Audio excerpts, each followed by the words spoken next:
be on varsity, and she would be a spectacular athlete, and she would run, and that's exactly what she did. Her accomplishments speak for themselves. Audrey Berrios.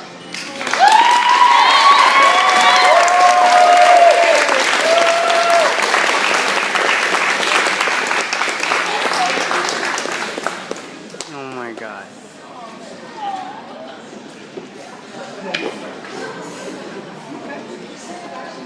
Okay, so now to the thing that I don't say every year. Every year I stand up here and I tell most of the parents, well, all the parents and the athletes how wonderful they are, and that it's been a great season, and that we have so much to be thankful for, and that is a lot, for the most part, true.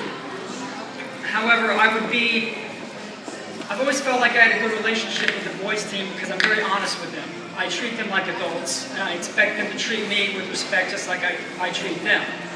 And the truth is, this season, in my opinion, was a disappointment. We didn't do what we could have done. And I'm speaking to the athletes when I say this. Our job as coaches is to get the most out of the athletes that we have. And in that respect, we failed collectively because I feel like we're better than what we perform. If you would have told me that there would be 11 boys teams in our region that are better than us, I would have laughed. But when we went to regions, we got it handed to us. And the girls, if you'd have told me that there were 17 teams better than our girls team in the state, I would have laughed. But you are the way you perform. And we, as a team, have a collective obligation to be the best that we can. Now, part of that, a large part of that is Kevin, Stacy, and I. And we are going to do things differently this coming year. And I say this because the observations I can make are different than Kevin and Stacy because I'm not there every day. And it's my perception that when the pressure is really on our athletes, these athletes, we do not perform. And that's a serious problem because in life you're going to have pressure. And I want everyone to understand that while we're talking about running and cross country, our task is much broader than that. Our job, Stacy, Kevin, and I have always felt, is to prepare them for life. And the adults in the room know that there are situations in life that are going to be filled with pressure. There are situations that are not comfortable and that are difficult, whether it be rocky relationships, difficulties at work, not having a job. These are realistic things that we all deal with every single day. And some of you are going to be 18 years old very soon, and you're going to be adults. And those pressures are going to come, and you're going to have to deal with them. So, how do we do that moving forward? We, as a team, as coaches, are going to put you in positions that you're not comfortable being in. And we're going to put you under pressure, and we're going to do it in a different way and have you focus more individually, more singly, over and over and over again. So that when pressure situations face you, and when you face them, you'll be ready and prepared to meet the challenge. Because I don't want any of you to think that I'm standing up here saying that you're failures or that we collectively are failures. That's not what I'm saying. What I am saying is that we can be better than we are. And as long as we can be better than we are, there's really no point in competing in athletics if you're not striving to be better regardless. I don't think any of the athletes here think that we lived up to what we could be this year. And I'm going to single some people out because we need these people to step up. I need Desi Ferrer to be the runner and leader that he needs to be for the rest of this team. You have to do that. I can't do it for you. Right? Emily Headley needs to do the same thing for the girls. Because listen, you two, it flashes just like that. I'm sure you're sitting there thinking right now, 3 years ago I was sitting here as a freshman, I was placing at state, and it was going to go on forever. And next year you'll be sitting where Jared and Audrey are sitting, and it'll be over. You have to take advantage of this opportunity. The thing about success and failure is what you take from it. Because this season, as painful as it was, because I was at regionals, I didn't go to state, but I was at regionals and I saw our girls crying, and I saw the look on our guys' faces, is as long as you learn from your failure, it's useful.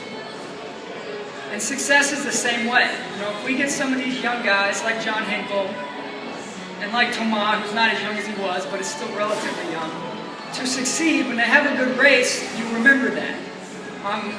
33 years old last week, and I have a job that I love that's difficult, and every day, I can tell you as a matter of course, there's not a time when I face a difficult situation that I don't think about the fact that I run. And I know that the people in the courtroom can't run as fast as me, and that gives me confidence. And I remember those times that I've had to go back in a difficult race and really buckle down and do what I needed to do. And that gives me confidence in my job, and vice versa. When I succeed in my job, I have confidence that I can succeed in a race. We collectively have a lot of work to do. In the past few years, we've been very successful, but that is not this. And that starts tonight, because the rest of you, Desi and Emily and Olivia and Taylor, we have a lot of great, and Julie, we have a lot of great seniors next year, and I don't want to stand up here and talk about what could have been. So you all need to prepare and focus on what you're doing. You need to start running and come into the summer, not to get in shape, but ready to go, ready to compete. You need to go out and find other athletes that want to run. You need to tell them what a great experience it is and what a great time it is to be a member of this team. Because we can guide you, but you all are the ones that have to cross the path. So my closing remarks is that it's time to get to work, and I really look forward to seeing what you all can be next year at this time. Thanks.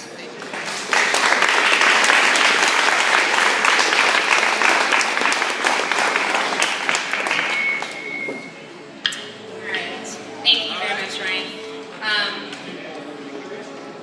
With that said, we do have some athletes who are going to be leaving us this year and who are moving on to bigger and better things, who are going to start their careers, who are going to start their adulthoods, who are going to college, some to run, some to maybe compete otherwise, some to just get started with their life. So I want to recognize those seniors tonight, right now. So when I call your name, please come on up and let's just stand up front for me for a second. All right, so we'll start with the ladies. If I can have, let's see my seniors, Miss Alyssa Simonelli, come on up.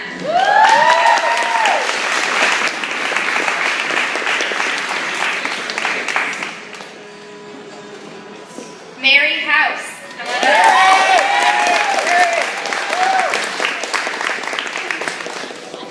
Audrey Harris, here, come on up.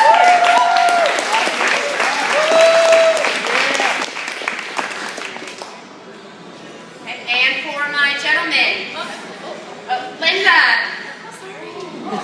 Linda Bell. I have you listed over on my other list. I should have used it. All right, and now for my gentlemen. You, Glenn Crenshaw, come on up.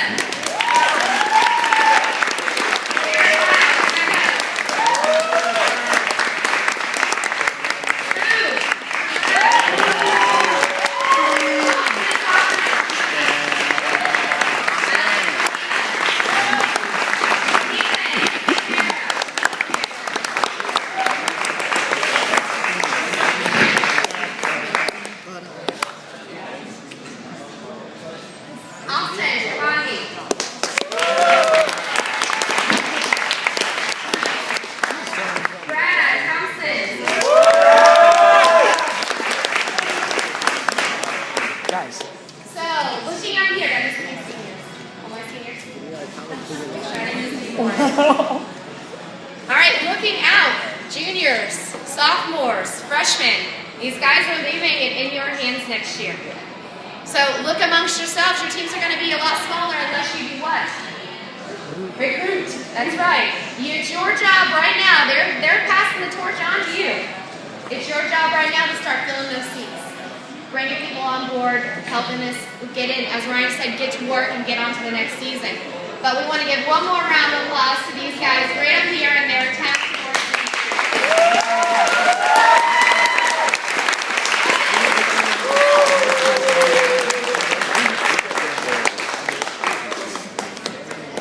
Yeah. Okay, so I'm playing CD, please. Mary House, coming over.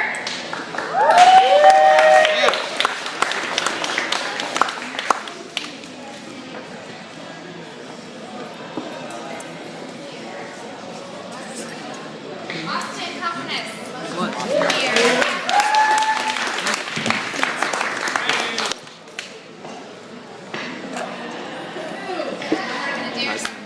I feel bad for any announcer that ever happens to pronounce food's name. We talked about it.